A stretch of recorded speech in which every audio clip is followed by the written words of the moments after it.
Kanang mga lukay, basig wa mo kay baos meaning ana. Kanang lukay ba? Kuha lang mo ana niya, musangko ra nas tuo-tuo nga igong mag-blessing, butang din yung pultahan para di mo suod ang yawa.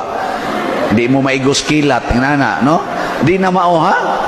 Kanang lukay, duha na kabuk meanings. Unsa may una, nga gidawat nimo si Kristo nga mosulod sa imong kasing-kasing. Sama sa pagsulod ni Kristo ngadto sa Jerusalem, nagwarawara sila lukay kay gidawat nila si Kristo.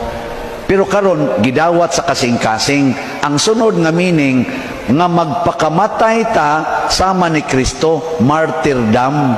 Muna nga itong mga martyr samang Pedro Calungsod, Lorenzo Ruiz, na agin ng lukay ang palma.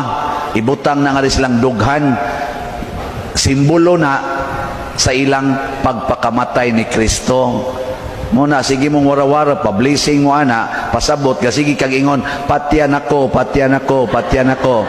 Nga, ang pari mo, dool na yun. O, sige, karuna ka, patay na ka. Eh, kanang patay, blessingan mo na, di ba? Blessingan, o, muna, inigwarawara ninyo, maigo kay mos bindita, pasabot, patyon no na ka. Pero, dili tingali patay nga karon dayon, patya ang imong garbo, patya ang imong sala, patya ang imong pagka-selfish.